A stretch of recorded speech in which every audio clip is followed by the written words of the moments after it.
Good afternoon, Sunday, June 9th. I'm Yumna Naufal, and these are today's headlines. 1 killed, over 11 wounded after two groups clash in front of the Iranian embassy over Iran and Hezbollah's involvement in Syria. Arab Democratic Party media officer Abdul-Latif Saleh announces his party is fully cooperating with the army to facilitate its deployment in Tripoli. And the Lebanese Red Cross transport over 35 Syrian people wounded in Qusaid to Al-Manya Hospital in Tripoli.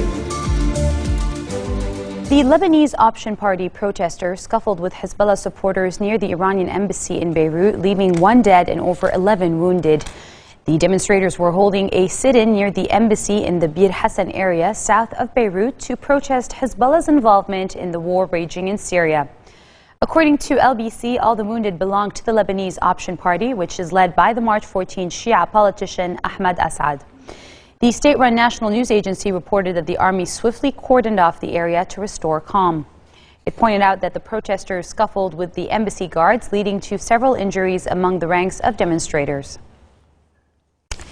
Arab Democratic Party media officer Abdul-Latif Saleh announced that the party is fully cooperating with the army and will facilitate its deployment in the northern city of Tripoli. According to the state-run national news agency, the army will intensify its presence in Syria, which separates the Tripoli districts of Jabal Muhsin and Bab al-Tabbani, and will set up new checkpoints there.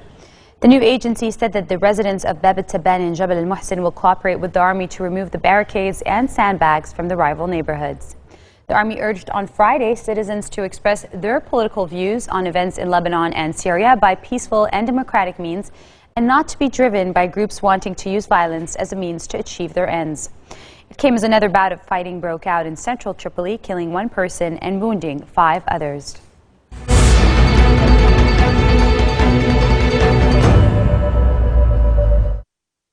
Evacuation for Syrians wounded in the former rebel-held town of Qusaid continued, according to security sources. The evacuation operation began on Saturday, security sources said, adding that 85 of the wounded had been transferred to hospitals in both the east and north of Lebanon. They said Lebanese Red Cross ambulances transported 50 of the wounded to hospitals in western and central Bekaa, and 35 were also taken to hospitals in the north of the country.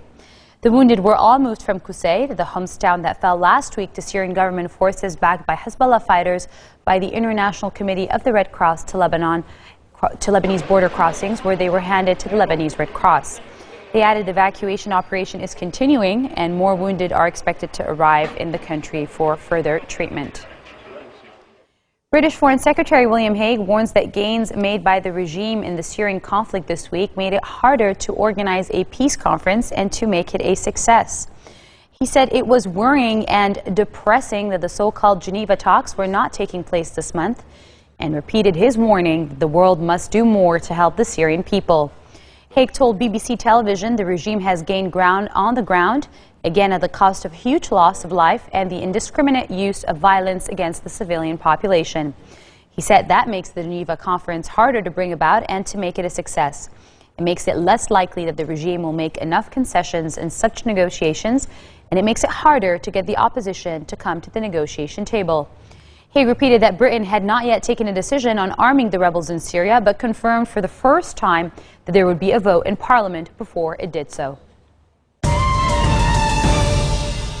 U.S. President Barack Obama and his Chinese counterpart, Xi Jinping, called on North Korea to get rid of its nuclear weapons and agreed not to recognize the North as a nuclear-armed state. Obama and Xi had wide-ranging talks, including a 50-minute chat outdoors to conclude a get-to-know-you visit that included an extensive discussion on how to rein in North Korea, whose belligerent rhetoric in recent months has rattled the Asia-Pacific as well as the United States. U.S. National Security Advisor Thomas Donilon told reporters after 2 days of informal talks in California that Obama raised directly with Xi the U.S. allegations that Chinese cyber attacks have been aimed at stealing U.S. industrial secrets.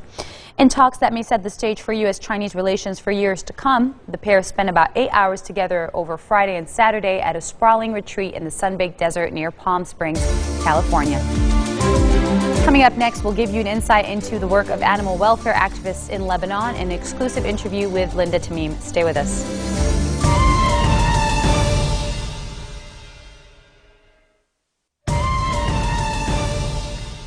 And now little world headlines in brief. Protesters in Istanbul began another day in their makeshift protest camp in Istanbul's Gezi Park, a leafy corner of the square where activists have been sleeping in tents and vandalized buses or wrapped in blankets under plane trees. What began as a campaign against government plans to build over the park spiraled into an unprecedented display of public anger over the perceived authoritarianism of Erdogan and his Islamist-rooted AK party, leading to the worst riots in decades. Israeli Prime Minister Benjamin Netanyahu reiterates his commitment to a Palestinian state after his deputy defense minister says the government will not support a two-state solution. Speaking at the opening of the weekly cabinet meeting, Netanyahu said he and U.S. Secretary of State John Kerry will together try to make progress to find the opening for negotiations with the Palestinians with the goal of reaching an agreement which will be based on a demilitarized Palestine state that recognizes the Jewish one. And Sudan prepares to stop the oil flow from South Sudan on the orders of President Omar al-Bashir, but an expert said the process could take weeks. Bashir said petroleum companies working in South Sudan will be informed about shutting down the pipeline.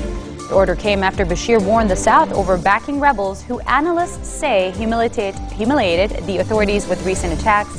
South Sudan's government in Juba denies supporting insurgents in the north.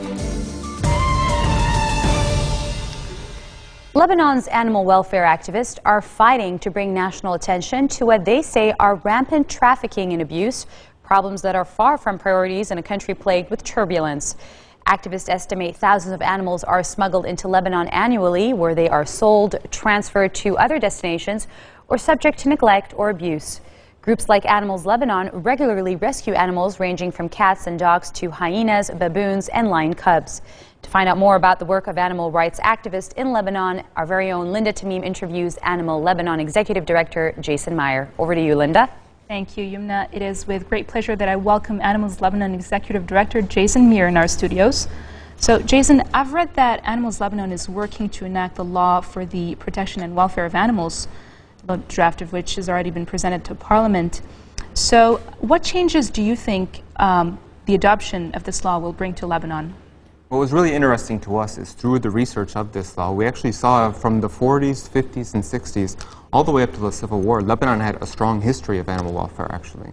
This was the country which was the leader in the region for animal welfare, and what we're trying to do is bring the country back to that. So, I mean, through improved animal welfare, you really can improve different segments of society, whether this is individuals or communities or the country as a whole. So this law isn't to tell people you can do this or you can't do this. It's kind of showing a different way of which we can do things, and it's really better for everyone. Okay. Well, your motto is animal welfare is human welfare. Can you tell us how can animal welfare actually improve human welfare? If you look at any industry which uses animals, whether it's pet shops or farming or experimentation, having certain regulations for these things really will make these companies better. If you take small farmers in Lebanon, 70% of these are classified as poor.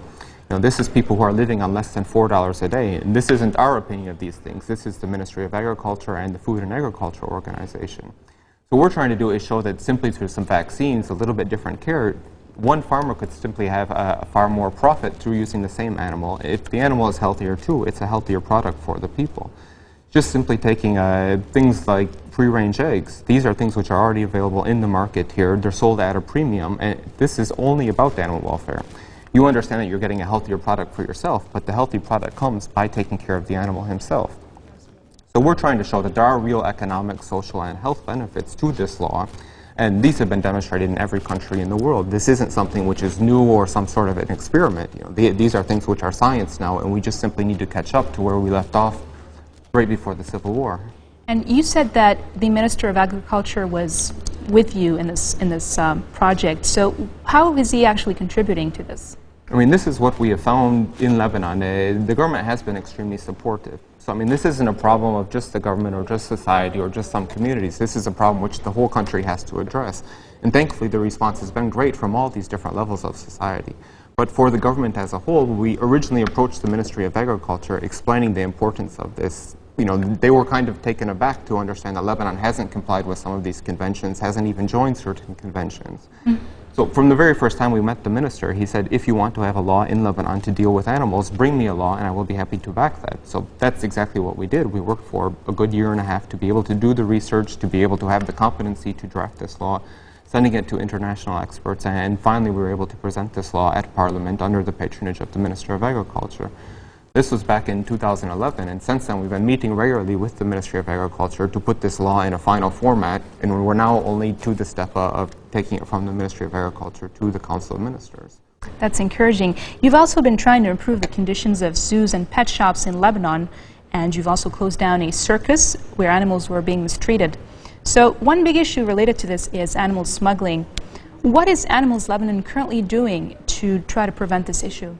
At the very end of 2009, there was a circus which came to the country from Egypt. It had broken many of these conventions. Other countries had tried to take action. Even the Secretariat of the convention had said that this circus was coming in, breaking these regulations. So we went to the Ministry of Agriculture to make this complaint. Here's where it came into play that we weren't even part of the convention. So while other countries were and were still supposed to follow those regulations, Lebanon still hadn't forcefully joined this convention.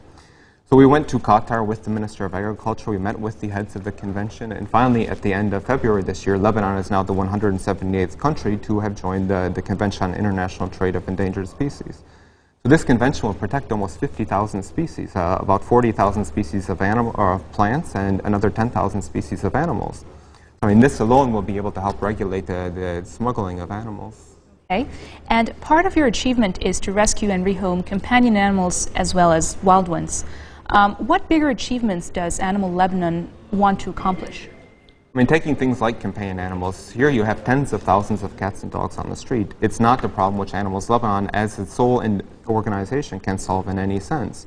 And we have to accept that there will always be some animals on the street. This is shown even in the countries with the best regulations. This actually is a problem here, and many consider stray dogs and cats as a problem. What do you think is the solution to this problem eventually? The solution is first through legislation. Without having this, currently people are poisoning animals, they're shooting animals. There's no consequences if you dump animals on the street, and when you abuse these animals, it only makes it rougher for them. Having a certain number of animals on the street which are cared for, which are vaccinated against rabies, which are prevented from breeding, that's acceptable to most communities here, and that's what we need to work towards. We can't go and over the next year hope to rehome 50,000 animals.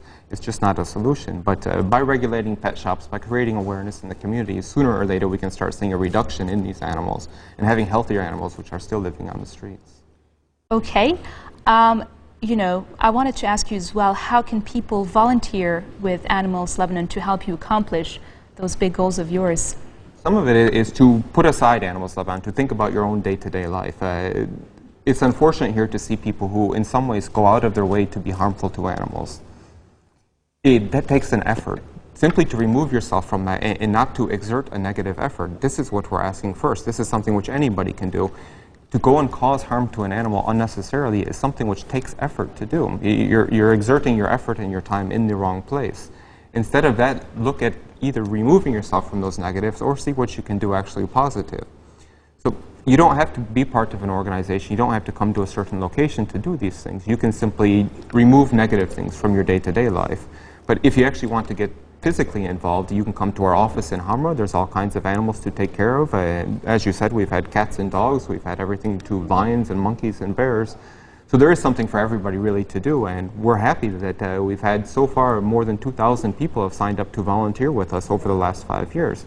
Part of helping is also fundraising, and speaking of which, make sure not to miss Animals Lebanon's 4th annual gala dinner and after party at Sky Bar on June the 17th. And as a last question, what is your message to our viewers? This is it, to look that animals are part of our life. We understand there's other responsibilities, there's other pressing issues in this country. But if we just put a little bit of effort, we can see huge improvements in this, and that improvement will translate to better lives for all of us. Thank you, Jason. That was Animals Lebanon Executive Director Jason Muir. Thank you for joining us. Now back to you, Yuna. And on that note, we end our bulletin for today. Let me remind you of our headlines. Clash in front of the Iranian embassy over Iran and Hezbollah's involvement in Syria. Arab Democratic Party media officer Abdul Latif Saleh announces his party is fully cooperating with the army to facilitate the deployment in Tripoli. And the Lebanese Red Cross transferred over 35 Syrian people wounded in Qusayd to Al-Minya Hospital in Tripoli. Those are your end-of-week headlines live on Future Television. From Beirut, it's me and Linda Tamim wishing you all a goodbye and a great week ahead.